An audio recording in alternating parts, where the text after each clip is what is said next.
호주의 북부 퀸즐랜드 지역을 흐르는 강물은 염분이 많다고 합니다. 밀물 때마다 바닷물이 유입되기 때문입니다.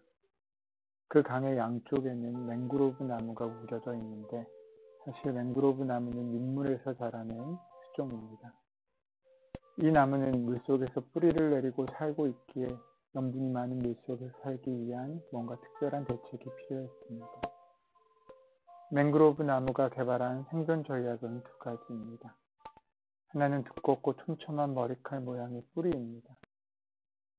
그 뿌리는 일종의 정화 시스템을 갖추고 있어서 물이 수간으로 유입되기 전에 대부분의 염분을 제거하는 역할을 합니다.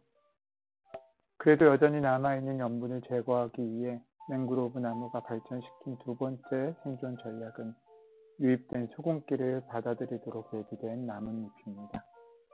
그 잎들은 오래지 않아 오렌지색으로 바뀌고 결국은 나무에서 강물로 떨어지게 됩니다. 이 잎들은 자기를 희생시킴으로 나무 전체를 살게 합니다. 사람들은 그 오렌지빛 잎사귀를 희생엽이라고 부릅니다. 전체 생명을 풍성하기 위해 희생되는 나뭇잎과 같은 이들 덕분에 우리는 살고 있습니다. 그들의 헌신을 기억하고 감사하는 오늘 하루 되시기 바랍니다.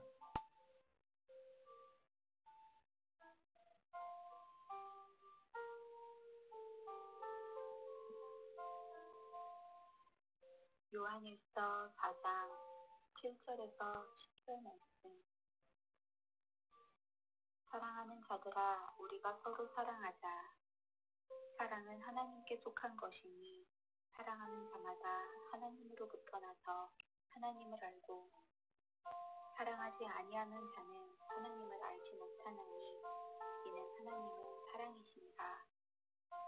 하나님의 사랑이 우리에게 이렇게 나타난 바 되었으니 하나님이 자기의 독생자를 세상에 보내시는 그로 말미암아 우리를 살리려 하신다.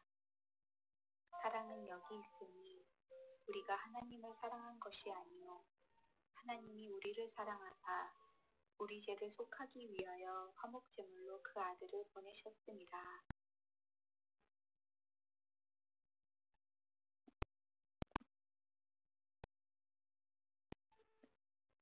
하나님을 사랑이시다라는 명제는 기독교 신앙의 뿌리입니다. 우리는 어떤 경우에라도 하나님은 사랑이시라는 사실을 믿고 싶어 합니다. 하지만 믿고 싶어 하는 것과 믿는 것은 다릅니다. 현실이 힘들고 어려울수록 우리는 불신의 다리에 가까워집니다. 인생이 좋은 날, 화창한 날에 하나님의 사랑은 의심 없는 현실처럼 받아들여집니다. 하지만 고통의 극한에서 우리의 믿음은 늘 흔들리기 마련입니다. 오늘 본문에서 요한은 하나님은 사랑이라고 단언하고 있습니다.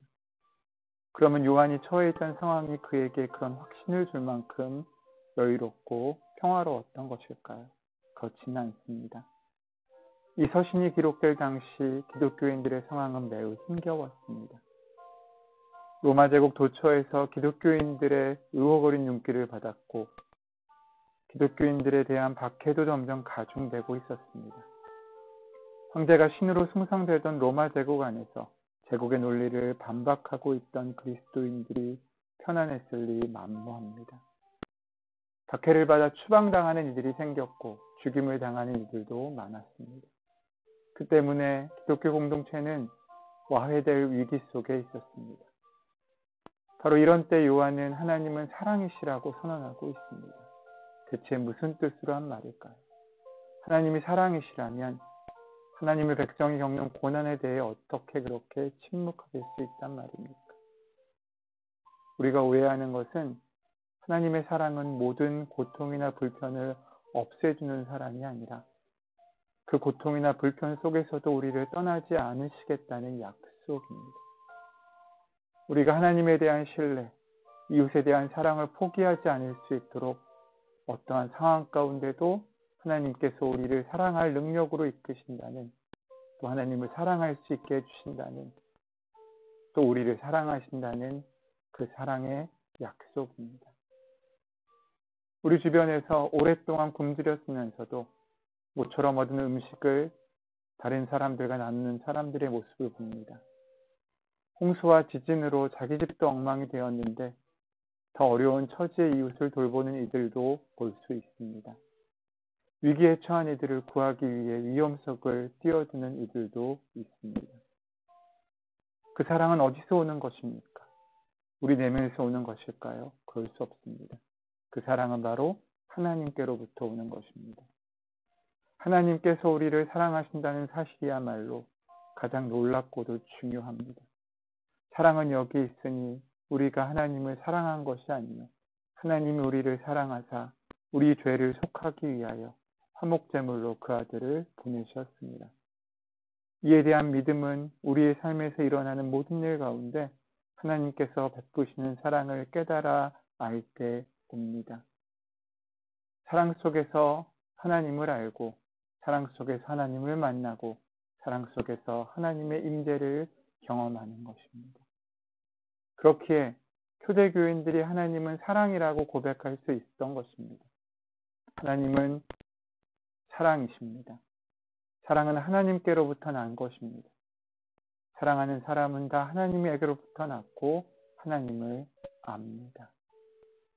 믿음은 힘들고 어려운 상황 속에 계신 하나님을 신뢰하며 받아들이는 것입니다. 우리의 전부를 온전히 맡기는 것입니다. 하나님께서 하시는 일은 언제나 옳으시다고 믿고 고백하고 선포하고 나가는 것입니다. 요한은 하나님의 사랑이 가장 극적으로 드러난 것은 그의 독생자 예수님을 이 땅에 보내주신 것이라고 이야기합니다. 예수님의 존재야말로 우리를 사랑하신 하나님의 사랑의 증거입니다. 그런데 요한은 우리에게 한 가지 중요한 사실을 알려주고 있습니다. 하나님의 사랑은 다양한 모습으로 표현될 수 있지만 그 결과는 하나라는 것이지요. 생명을 풍성하게 하는 것입니다. 예수님을 만난 사람들은 다 풍성한 생명의 은혜를 누렸습니다. 병에 시달리는 이들은 회복되었고 악한 영에 짓눌렸던 이들은 해방되었고 자기의 존재조차 받아들이지 못했던 사람들은 자기의 삶을 사랑할 수 있게 되었습니다. 그 사랑은 십자가 위에서 완성되었습니다. 주님은 당신의 십자가에 못 박는 이들을 또 조롱하는 이들을 바라보면서도 저들의 죄를 용서해 주십시오. 자기들이 하는 일을 알지 못하기 때문입니다. 라고 기도하셨습니다. 그 사랑이 폭력을 끊고 사랑을 시작하고 인류를 구원하게 하는 첫 번째 발걸음이 되었다는 것입니다. 하나님을 사랑하는 것은 무엇보다도 중요하다고 우리는 들어왔습니다. 내 안에 계신 하나님이 만나기 위해서 우리가 가장 먼저 할 것은 그 하나님을 사랑하는 것입니다. 또 그 사랑으로 하나님께로 사랑하는 사람들, 이웃들을 사랑하는 것입니다. 요한은 하나님의 사랑을 경험한 사람들은 서로 사랑해야 한다고 이야기하고 있습니다. 이제 우리가 사랑할 때입니다. 그 사랑으로 하나님을 알고 그 사랑으로 하나님의 심정을 만나는 사랑의 사람으로 살아야 할 때입니다. 오늘 시작하는 그 발걸음 위에 사랑의 삶을 살아가는 귀한 은혜가 함께 하시기를 소원합니다.